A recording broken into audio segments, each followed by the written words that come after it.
today. Thank you, thank you, thank you. Shapro, I can hear something in the background, sweetie. But we absolutely need you here. Hold on. I'm I'm gonna come up in muted, 20. so I'm It's muted. okay, If no, I'm gonna come up in 20. 15. Now 10.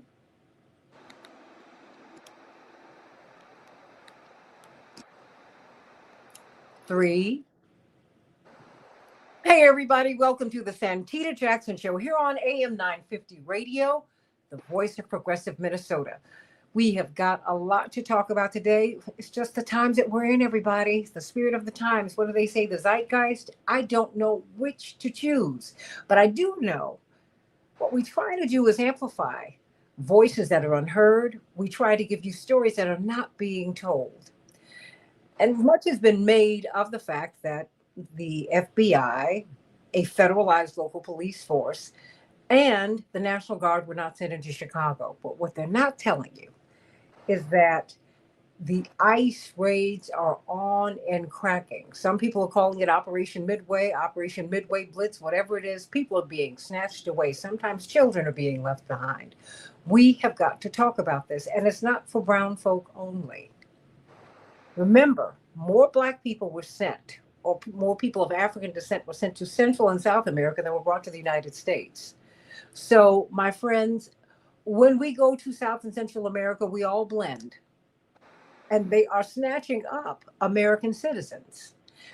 And indeed, Christy Nome, who is the head of Homeland Security, was on one of those raids where American citizens were pulled. You cannot make this up. So I need you to help me with the algorithm because whenever we are talking about issues like these, we get suppressed. So I want you to meet me on Blue Sky, santitajackson.bsky.social, santitajackson.bsky.social.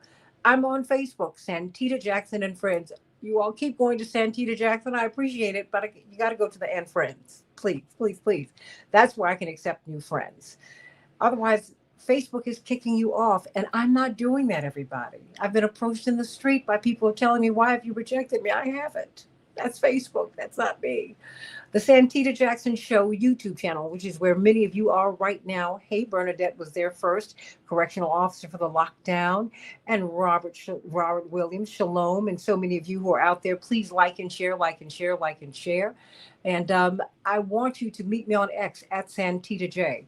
Let's talk about what is happening in Chicago, what is happening on the ground everywhere.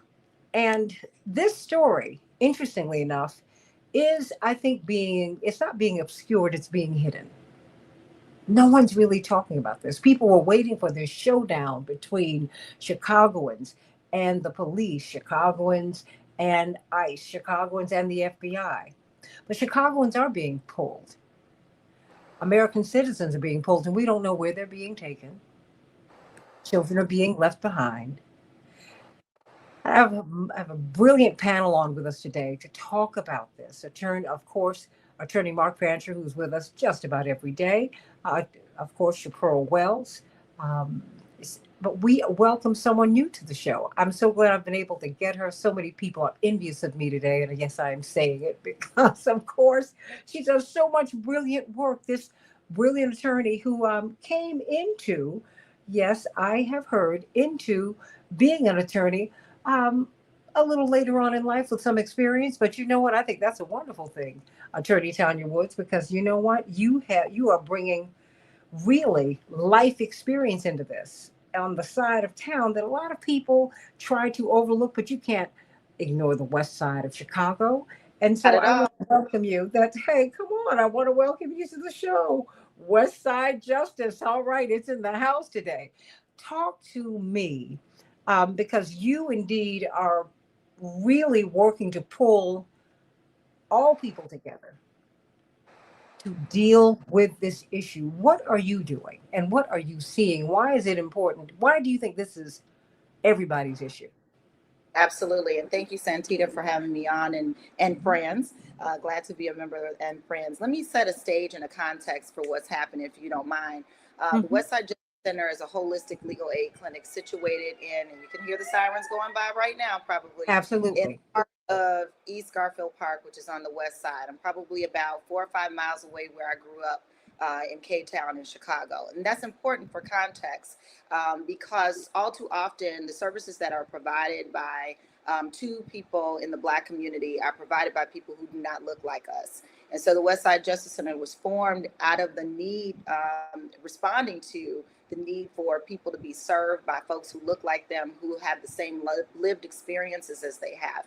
So fast forward to the moment that we're in now, with the threats and the promises that were being made by our president to land his troops, whether National Guard or ICE in Chicago, and putting us squarely in the crosshairs, there certainly had to be some kind of coming together in response to those very, very real threats.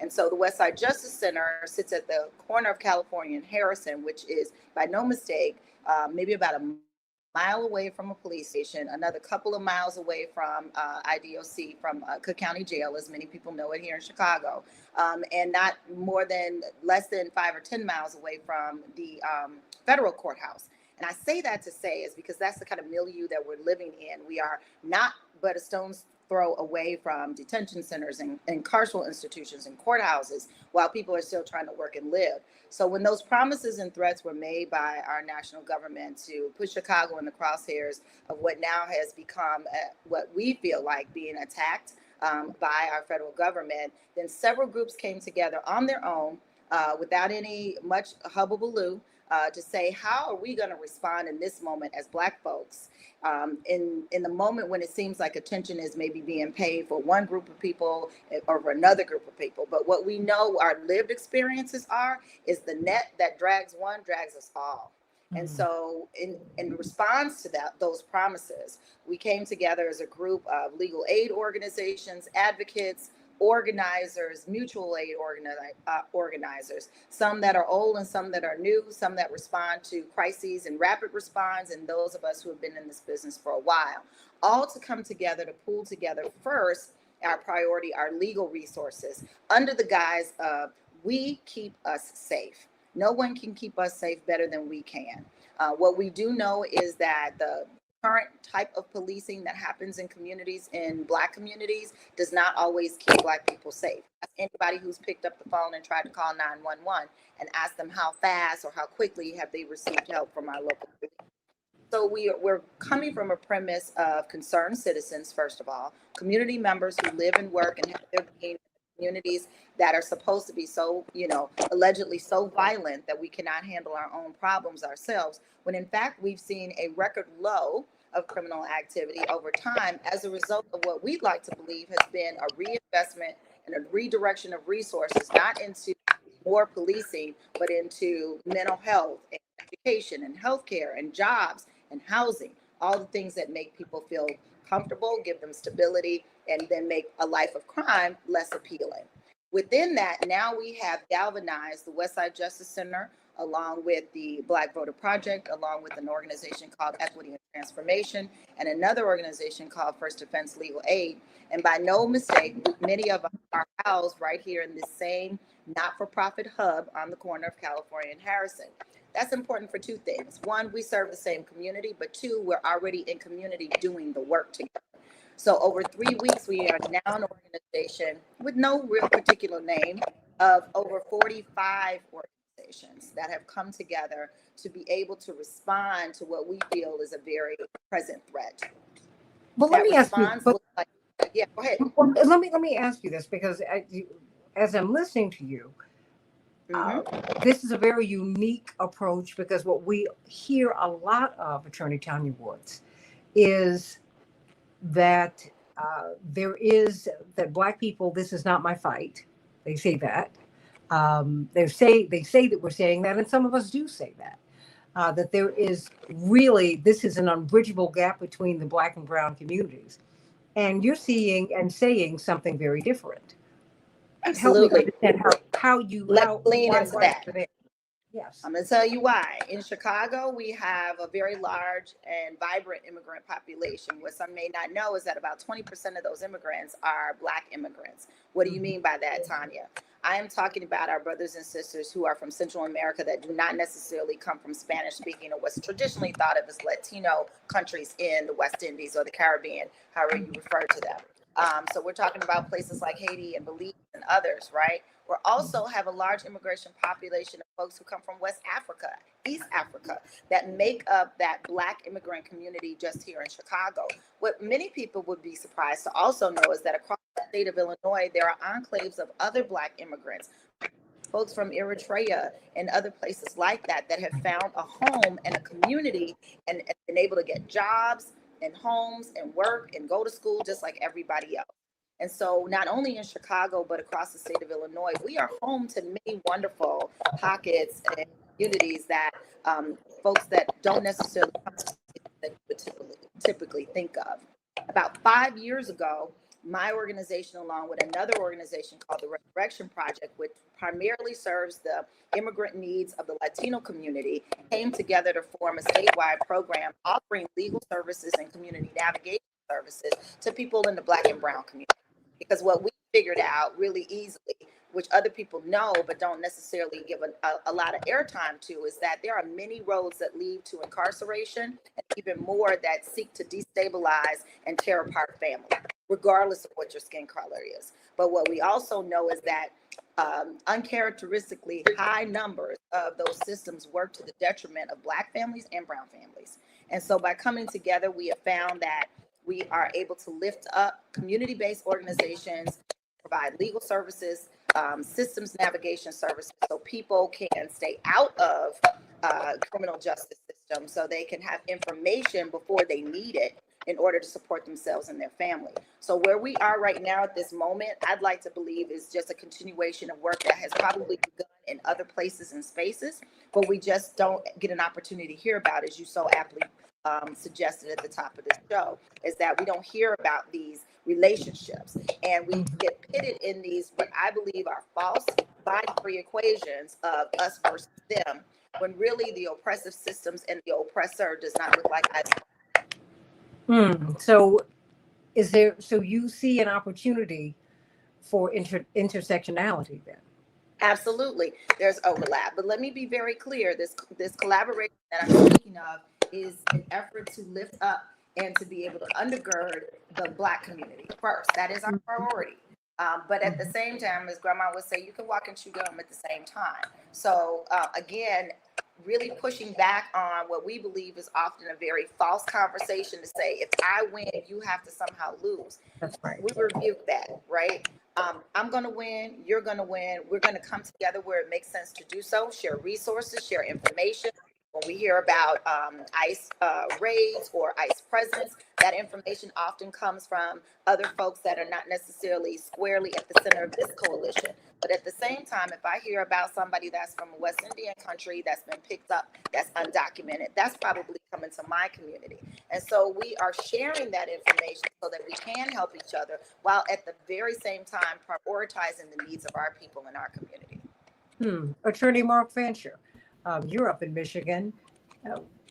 We have these pockets increasingly all over the country where you do have strong immigrant communities. And everybody I know who lives in them, there is a fear coursing through these communities because ICE is dropping in, masked up. Sometimes it's not ICE.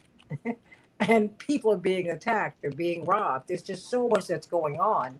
But very quietly, even though President Trump was not able to bring in, he was not able to federalize our police force. He was not able to bring in the FBI on the ground. Wink, nod, they're here. And he was not able to bring in the National Guard. They are just outside of the city.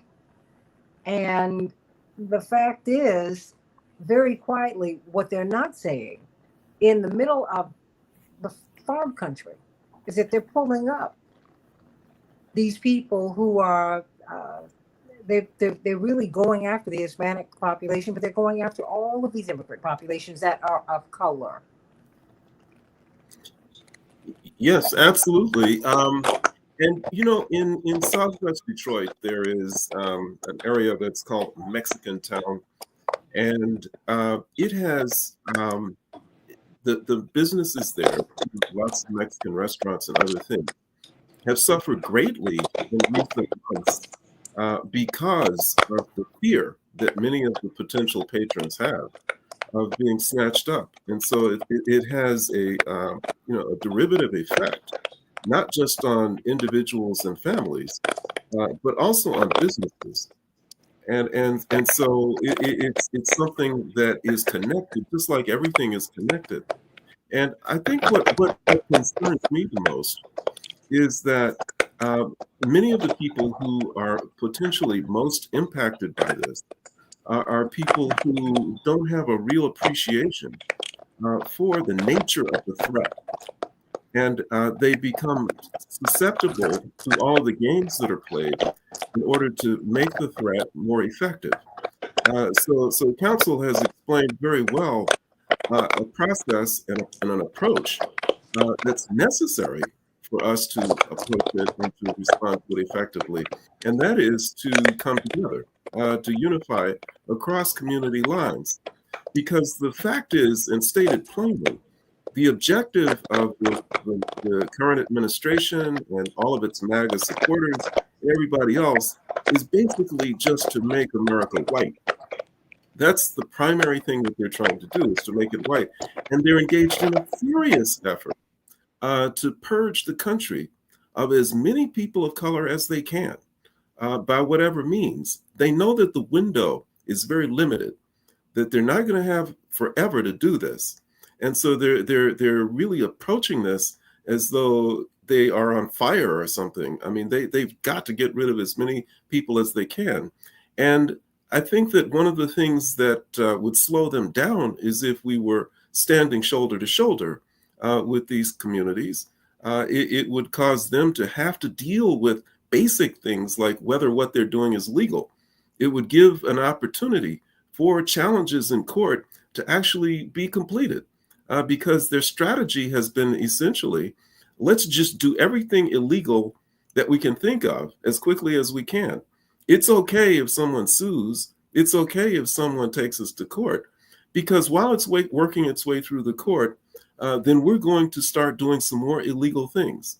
And by the time they finish with those, we will have moved on to something else. Counselor, So, I could not agree with you more. I not to overspeak you, but I think you got to lean into that you're saying even more. And I'm going to put a highlight and an underscore about the illegality of many of the attempts that are being made by the government, right? Especially under these executive orders. But then that keeps us kind of hemmed up always to having to try to respond in kind to all of these very arbitrary and capricious types of actions. But make no mistake, there are a number of attorneys, legal advocates, and professionals that are prepared to come together, to share resources, and to be able to fight back in the way that is legal, that is lawful, and that strengthens our community in this process instead of further dividing us. yeah, and so I think that the other piece of this that is available to even people who don't necessarily have credentials to go to court is having an informed analysis of how and why this is happening. And so we've touched on it, in terms of the effort to purge the country of as many brown and black people as they can. But the other thing that they have done is to really stoke a fire of xenophobia, Yes. particularly in the black community, because it's self-destructive in this way. And let me explain it. Initially, that's been a strategy for a long time. I mean, depending upon what region of the country you come from and the populations that are there, the divisions are always stoked. In California, it's, black versus Latino. If you go into the Northeast, then you find, a tension that's between blacks and Koreans or other Asian communities. If you go into Michigan, where I am, then there's a long-standing division between blacks and Arabs. I mean, it depends upon where you are, and that division has always been there. And the belief has always been promoted among our community in particular that we would be the primary minority group to receive the benefits of America if it weren't for all of these other people taking our little cherished place at the edge of the table. We're the ones that are supposed to be standing at the edge of the table ready to receive the scraps that are thrown from it. And here you've got these other people who are taking our scraps. Now, there's a whole other question about why we're willing to settle for scraps. Because I agree with, I can't remember the brother in the civil rights movement. He said, if you won't let us sit at the table, we're going to knock the legs off. Absolutely. And then You I know, think one of our that- foremothers said something even more about, forget the pulling up a chair, we'll bring our own, right? yeah. So I think that, but what's so self-destructive about this is that when it gains traction, when you become opposed to immigrant communities outside of your own, then you begin to turn on your own people. And you have all of these, these people who are attracted to this concept of foundational Black Americans and American descendants of slaves, who are saying we don't even want to unite with other Black people.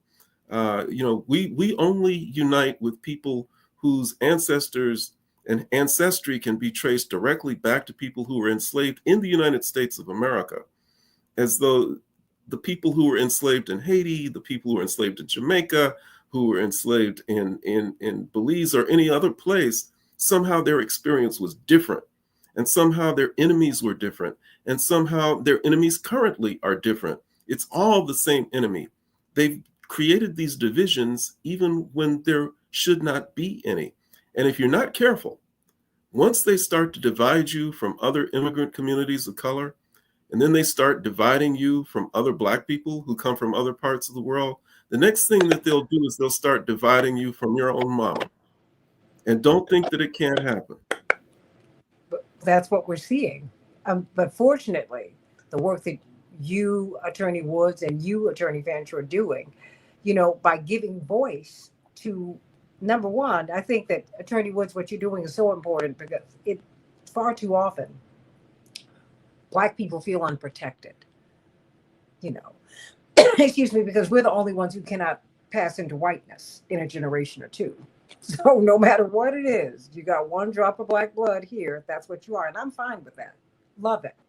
That having been said, we are really, I think we make a mistake when we do not understand that this moment also includes us. It's a huge mistake. Chaparral, why did you want to join us today? Thank you so much for having me, Santita. I wanted to join you because we are ground zero as to what's happening here. Um, we are seeing ICE on our streets, in our neighborhoods. Berwyn, Cicero, Little Village, they're all in that vicinity. This past Sunday, what we witnessed is that a parent, a mom and dad, and their four kids were in a van. ICE pulled them out, took the parents, and left all the kids in the car. Even though that they deny that this has occurred, we have proof, we have video that this did occur. And what we're seeing ICE do right now is terrorize hardworking people and family separation. Now, thank God these children have been relocated with family in with their own family. However, what ICE took their parents and had no idea if they knew how to get to a relative. The reality is this is what's happening on the street. It's frightful because they are masked. They are approaching us in a manner that is very aggressive and frightening. We live in an urban America. So someone coming up and approaching you with guns, our first instinct is going to think they are carjacking us or trying to harm us. So our first instinct is to protect ourselves, protect our children, and to flee. But when you have ICE, they're saying you're resisting arrest instead of protection, even though they have not identified themselves. They are coming in here masked and they're rolling up and not in vehicles that display police. They are in Toyota Highlanders. They're in pickup trucks. They're in regular vehicles. And so when you are attacked, because that's what's happening, our community is being attacked and they're being assaulted as opposed to trying to find a solution for immigration. And so we are under siege here in Berwyn and Cicero and Little Village area. And we see not too even far away when Severio Gonzalez was murdered, because Mhm. I've seen the video. I've seen the video, and what it shows is that they were approaching him, and he was fearful, and he reversed. Mhm. He did not intentionally injure an officer. And this narrative that the media is planting in the minds that he was a criminal, he had a traffic violation. We need to push back on that. We need to Well, push hold back on. on And the wait, Chaparral, because they also said that nobody's body cameras worked. absolutely. No police. I mean, how did how did that happen? I mean, Attorney Woods, not to We cut you see off. the video of him Yeah. pulling back, and we see that the officer actually didn't see that his other officer was injured, because he, as soon as Severio pulled back, he pulled out the gun and started shooting. So it was never, hold on, we're ice. Not, you see it. And so they want us to believe in this America that we live in today, that our eyes are deceiving us, and we're not seeing the abuse and the harm that they are doing to these people. But we see what's happening, and we are going to call it out every time. And it's media like yours, Santita, that actually puts a light into this darkness, because if we look at mainstream media, they have not covered what happened to Severio, because they don't want the world to know that he was murdered by ICE. And And to Chapearl, this day, sometimes they have not really given us a lot of information on what happened to Severio. absolutely, and even sometimes when we have the eyewitness accounts, as you said so aptly, we're, who you gonna believe, us or your lying eyes, as the song used to say, right? As if we are making it up. So even when we come to the table with quote unquote evidence and proof of the atrocities that have been levied upon our people and the attacks that have been levied upon our communities, we still find ourselves not believed. All sorts of stories being made up, sometimes stories that we even start to believe as if we deserved the treatment that we are receiving.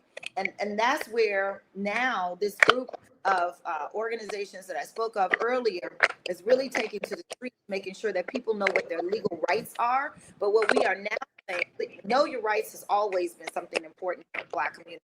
But we have added to that, know your rights, know your risks, and know your resources. And we put those three together for a very good reason. Even when we will invoke our rights, sometimes we are still at risk, and we still may be the victims of misconduct. And so if you ask 5 people on the street today, right outside here in California in Harrison, where I'm located, and you say, if you happen to have an interaction with law enforcement, what should you do or what should you say? Probably only one, maybe two of those people out of those 5 will know that you should not say anything.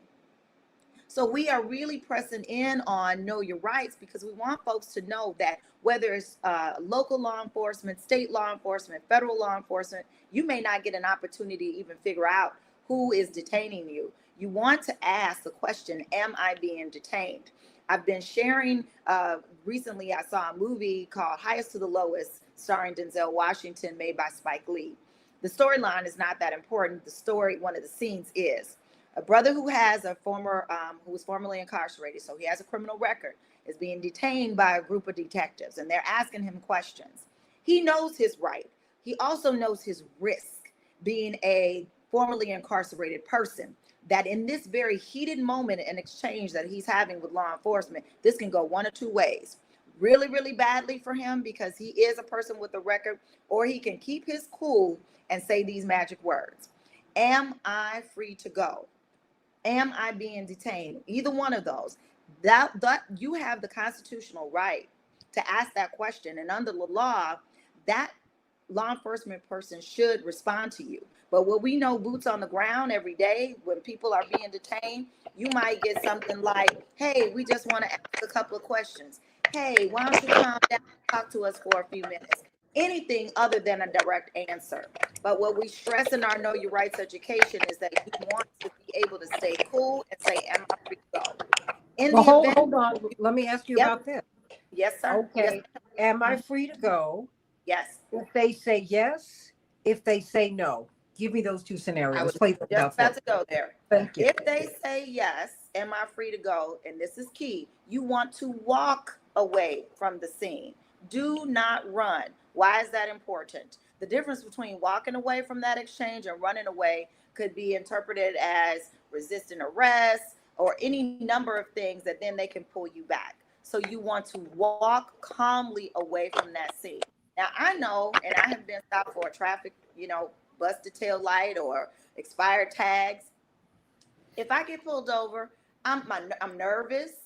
My temperature starts to rise. I might start to perspire a little bit because I'm like, oh my goodness. Now imagine that in a situation where you know your community is under siege, right? So the key here is even after that exchange, if you are allowed to go, please walk calmly away from the scene. If the answer is anything other than yes, you can go, then you must assume that you are being detained. This now sets up a different dynamic. You must assume that you're being detained because you are not being allowed to leave. The next thing that should come out of your mouth, which is your constitutional right to exercise, is I will not talk without my lawyer. That is important because in the event that you still are detained, and if you are taken somewhere, eventually you will make a connection with an attorney because we have any number of hotlines out here that are available, which I will share with Santita Jackson and friends so that you can make them available to your audience. But then when you do contact your lawyer and you are recounting the events of that exchange, they will be able to support you in your defense because you have invoked your constitutional rights. So it is, am I free to go? And if you are not free to go, I will not talk without my lawyer. Those are very, very key things to say. If you are then further asked to search your person, your vehicle, your pocketbook, your wallet, your premises, you also have the constitutional right to say, I do not consent to any searches. That again puts you in the best light as far as any future advocacy or defense by your attorney because you will have invoked your constitutional right. What I cannot promise you is that you still won't be scooped up. I cannot promise you that someone will not break down your door. I cannot promise you that they won't go in your trunk, search your car, or any of those things. But what I can encourage all of you to do is to invoke your constitutional rights so you have the best opportunity to be defended later in a court of law. And so that's the basic information that if I can get 5 out of 5 people where I work to internalize that, to teach it to other people that they live and go to school with, and then to share that information, then we are doing a yeoman's job in keeping us safe from others who would have us do harm to us. Yeah, can I add one thing? Attorney Woods has given us an excellent instruction on what to do and how to do it. I think that they have anticipated the possibility that this will get around in the community. And one of the strategies that they use is intimidation. They say that they wear masks because they want to protect themselves and protect their own identities. That's not the reason. They don't care. They don't expect that these people who are trying to stay in the country in their terms illegally are going to try and retaliate against them. They're doing this to scare people to death.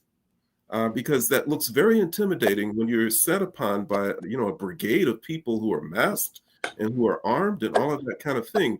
And so even if you know what to do, sometimes, they're hopeful that you'll be so frightened that you won't invoke your right. And so you really have to resolve to do it. To the extent that you cannot, or if you are not the one who's been targeted, then one of the best things that you can do is to challenge it, but not there on the street. If you find out that there has been that type of interaction between ICE or other law enforcement or whoever it may be, and that they have violated people's rights, or even if they have not, on a different occasion, in a different place, a committee of concerned citizens approaching people in authority, providing them with the clear message that we are watching you. We have eyes everywhere. If you're not turning on your body cameras, we got ours going, and that we are monitoring everything that you do. That can potentially protect somebody in the future. And so I think that this idea of working together extends beyond just offering words of solidarity. It also means communicating with those who are working against us that we are standing together and that we're prepared Absolutely. to make a record that will protect, if not those people who've already been swept up, then maybe somebody in the future.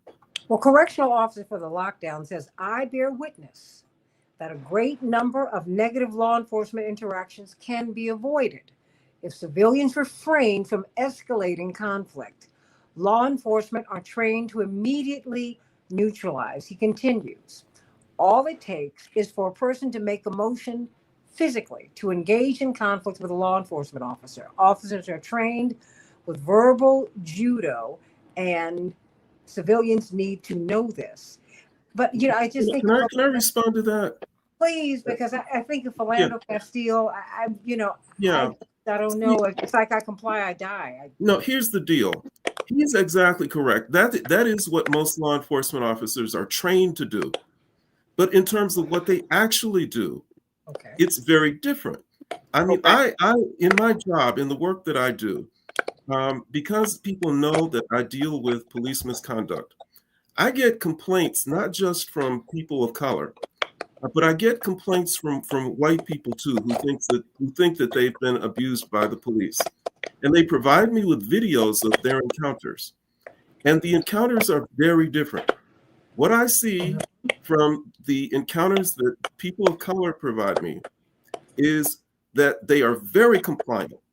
They are very courteous. They've been trained. They know the risk of trying to antagonize police officers. They are very respectful. They refer to them as officer. They follow every order, every direction, some of them which they're not even obligated to follow. They do it. They're very courteous. And it's not them that escalate it. It's usually the officers who escalate the situation. They're screaming at them. They've got their guns drawn when they don't have to have them drawn. They may put their hands on people.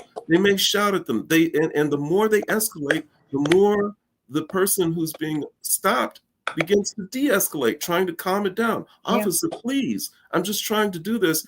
No, you put your hands up. And so this is very different. Now, it's very different when I get these videos from white people. Here's how theirs go. This is the white person who's been stopped. What is your badge number, officer? Who is your supervisor? I want to know. I know my rights. You're going to be hearing from my lawyer. You know who I Get out of am. my car. I know my rights. I don't have to get out of my car. I want you to do. No, how dare you put your hands on me? I'm a citizen of the United States of America, sir. You do not have a right to do that. And it's not just that, but that's where the officers start trying to de-escalate. Then they go down. They get very polite. Well, sir, please, why don't you calm down? All that I want to do is to just issue a citation. And once I do that, you can go on your way. I will not accept the citation. I will not, because I did not violate the law. And I'm going to have your badge. Well, hold on, because I want to add another layer to this. Because I just saw this on TikTok, but I also remember, did anyone see the movie The Help? Yeah. Okay. There was when I went to the theater, I was with a friend of mine, and he and I were the only Black people in the theater. Mm. And lovely theater. We were up in New York. And you remember when the woman who was working for the outcast white woman, who's from the wrong side of the tracks, if you will, and they developed a kinship. They relationship, sisters, right? Mm-hmm. Well, she was coming back to the house with groceries one particular day, and the husband was slowly driving up behind her. And he said, hey, hey. And you saw her completely freak out. Mm. It was like the and I know they didn't mean any harm, but this was not from their realm of experience. Mhm. They were laughing some. He and I sat there frozen because we knew that she thought that she was going to be sexually assaulted. That's right. And when there are black women in these cars in particular black women, given our history in the United States, and Chappelle, I need you to unmute yourself because we need to I want to hear what you all have to say. I just saw a TikTok video where this black woman, she got loud because I think she was trying to call, it was a cry for help. She was saying, wait, wait, wait, wait, wait, wait. What are you doing? Are you trying to touch me? I mean, because this is part of our lived experience, Mark. You know, our grandmothers have talked about, our mothers, our grandmothers have talked about it. And you know, I was fortunate enough to have been raised by my great grandmother also. They didn't talk about that. It was something that they feared. It came up when Ruth came out, okay, when Kizzy was raped. That completely changed everything. Because that is, as my father says, we are all, almost all of us are products of white forefathers and black foremothers. Need I say more? Right. So what do you tell black women to do who are in the car by themselves or who are with their children? Because you do have some bad actors out here, or just given our lived experience, the fear is. I mean, you don't trust Santita, them enough. Yeah, Santita, what Chappelle. we're seeing is that we know that even the last time before this happened, that when the migrants first got here, we Mm-hmm. have reports that the Chicago police were sexually assaulting the immigrant women. We Okay. know that they were abusing them. So this is not something that we may think about. This is something that is actually happening. We know that, they have put us in these situations, and when they're separating the parents away from the children, we Mm-hmm. know that they are sex trafficking these children. These are That's not right. just something figments of our imagination. We know that this is happening. We know that when we went through this, when they were putting babies in cages, that we still have not reunited all of those children. Where did they go? They were taken by the United States and sent where? They were trafficked. So we know that these things are occurring, and that is our fear. And so what we're seeing here and what we're asking everyone to have compassion for these migrants, because it's them today. I always tell people, they say, why are you out here fighting for these Mexicans?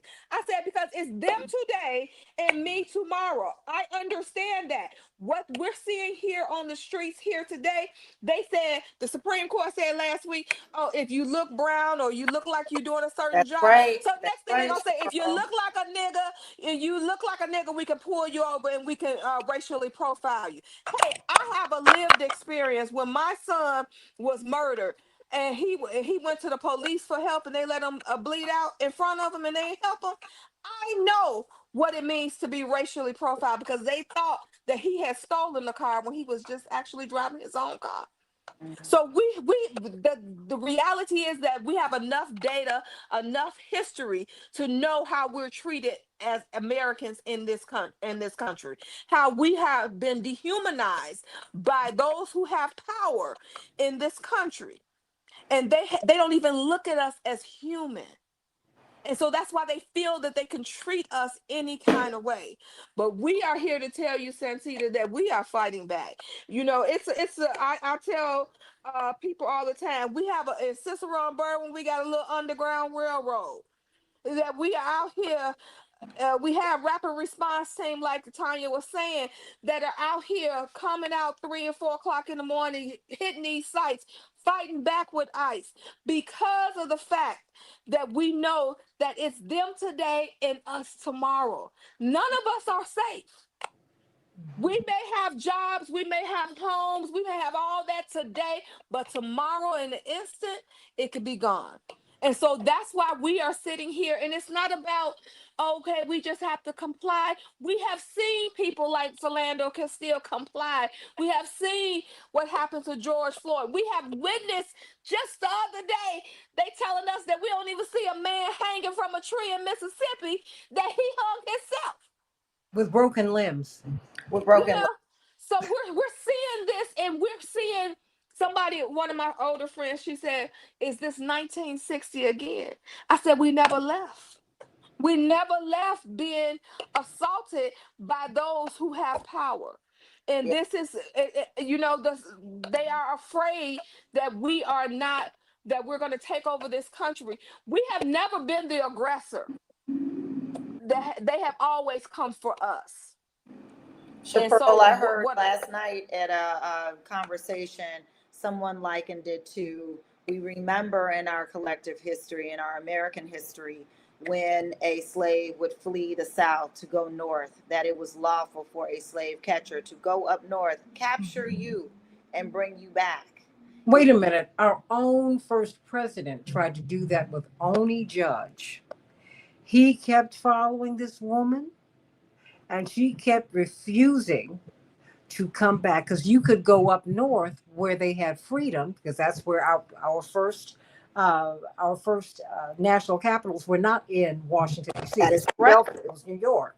So only Judge would go there, and when she finally found out that if you are here for what, 6 months, I think you could be there 6 months, and they'd be there 5 months and 29 days. That's right. She had overstayed, and she never left, and he would send people after her to try and convince her to come back home. To come back. Unbelievable. You all, I only have like 5 or 6 minutes left here. Well, number one, I want to have this panel back on to talk about this, because we don't have enough of an opportunity to talk about this from our perspective. I'm reminded when Reverend Jackson announced that he was running for president in 1983, he said, "It's clear that I'm Black." That's self-evident. He said, but this is an American campaign, but it's from a Black perspective. It's from the manger up, not the mansion down. And this conversation is a conversation it's a discussion from which we are absented. And that's not right. There are too many of us who are coming into the United States. Absolutely. And, so help me make this make sense for me. Because right now, we think that the storm has passed over. And what we're seeing in Chicago is, oh no, the clouds have settled. Quite the contrary. Quite the contrary. Okay. Groups like ours and others that are collaborating, while we may, we don't call it a celebration, because you're right, it's just passed over momentarily. Mm-hmm. What we are celebrating is the fact that we've come together in a much stronger way than probably ever before. More groups that are varied and diverse with different talents and skills in short order to be able to systematize support systems for our communities. That is the true triumph. We will only get stronger in being able to support our communities. We will only get stronger in being able to provide legal education and information and train the trainers and mutual aid. We will only get stronger in being able to launch offensive legal campaigns around issues that we know are coming down the pipeline, and bringing attorneys and legal professionals, not just here in Chicago, not just in Illinois, but connecting with others in other Black cities where we know are on the list to be attacked and under siege, places like Memphis, Philadelphia, and others. So that is the true triumph, in my opinion, out of great oppression that has come out of this, is a real opportunity for us to not only create and launch rapid response, but also to be able to systematize, codify, scale, and make sustainable these systems that will carry us through this moment and on to the next, because we know it's not the last one. Just like we're having a conversation now about civil rights and slavery, we know this is a moment in our collective American history, and we will be visited with yet another moment. And so the gift that we can do is for ourselves is to include people from all walks of life and very diverse backgrounds within the Black community to strengthen ourselves, and also leave room for conversations with others who may not share the color of our skin and our experiences, so that we may learn and strengthen ourselves together as individuals who are interested in the long-term fighting back of oppressive systems and oppressive regimes. And that's the true triumph, in my opinion. And that's the legacy that we get an opportunity to fight this fight with our children, but also to pass down to them. I will also say that in this conversation about legal issues, we are paying close attention to our young people who are of minority age, under 18. Laws work very differently for them in the criminal justice system. So these are things that you want to have conversations, topics of conversations today in your homes, over breakfast, in the car, on the commute to school, so that your young people that are under your purview and under your guidance also know how to keep themselves safe when they are not around you. So also want to lift up our unhoused people. There are so many of us that are living under viaducts and parks that have mental health issues, that have previous criminal records. So think about the ways in which, wherever you are, you can add to and support those who may not be able to support themselves. I know you probably got a great amount of listeners who are tithers and churchgoers. I encourage everyone to add to your list of giving a Black not-for-profit or organization that you can invest in that can support this work that is being done today as well as tomorrow. Chaparral Wells, your final thought? Yes, Santita. I just wanted to leave with, if you are in the Berwyn, Cicero area and you're seeing ICE, if you have reports of ICE in the area, if you have been arrested by ICE, if you need assistance, we do have a rapid response team. Their number is 1-855-435-7693. That's 1-855-435-7693. And they are basically trained. They know exactly what you need to do and to tell you what to say. And they're also trying to reunite families and keep everyone abreast of what's happening with ICE. Thank you, Santita. Of course. And you close us out, Attorney Mark Fancher. Yeah, I just want to challenge those who question Chaparral and her interest in working with Latinos to sort of go through a process with themselves, to ask themselves about our history as Black people in this country, the fact that we've been enslaved, the fact that we've been raped, the fact that we've been Jim Crowed, the fact that we've been lynched, the fact that we have been the victims of police brutality, mass incarceration, the school to prison pipeline, and all of these other horrible, horrible things. And how is it that they believe that if they participate in helping to drive out Latinos from this country, that they're going to then be able to turn to America with a big, wide, stupid grin on their face and say, hey, now we can all be Americans together? Do they really think that against that backdrop of history, that they're going to face extended open arms and welcomed in with loving kisses and hugs by a country which has been hell-bent since 1619 on destroying us when they could not control us? And if you understand the fact that once they get rid of everybody else, that then they're ready to finish the job by getting rid of you, then there's really nothing much more that I think that we can say or do. But I think that if nothing else, reflect on the fact that nowhere does it say that God had special preferences for particular people because of their skin color or where they come from. That we're all God's children. He loves us all, and I think that we're obligated to love all of his as well. Well, indeed, separation was the punishment, everybody, if you follow the Bible.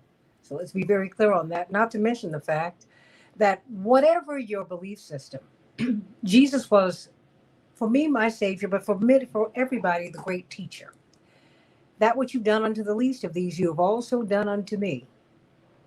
Remember, you know where you've been, you don't know where you're going. My pastor's wife, my first lady, Mrs. Luther May Evans, used to say that all the time. The fact is, it was us yesterday, and it's us today and tomorrow, and it's always someone. So many of our Latino brothers and sisters vote, particularly our brothers, voted for President Trump, and they had no idea what they were up for. They thought it meant everybody but them. And the thing is, when they go after someone, that means you too. So everybody, let's just have some compassion. Don't engage in schadenfreude. Okay, that is, let that go. To stop getting angry with everybody about choices that they made. They saw what they saw, but now we are where we are. So let us move from here. Jesus told us that we just need to move forward. Dr. King said, where do we go from here? Chaos to community. We have a choice. We have a choice. So let's choose. Let's not lose. Tanya Woods, I thank God. Attorney Tanya Woods, I thank God for the work that you're doing. Got to have you Thank back. you. Chappelle Absolutely. Wells.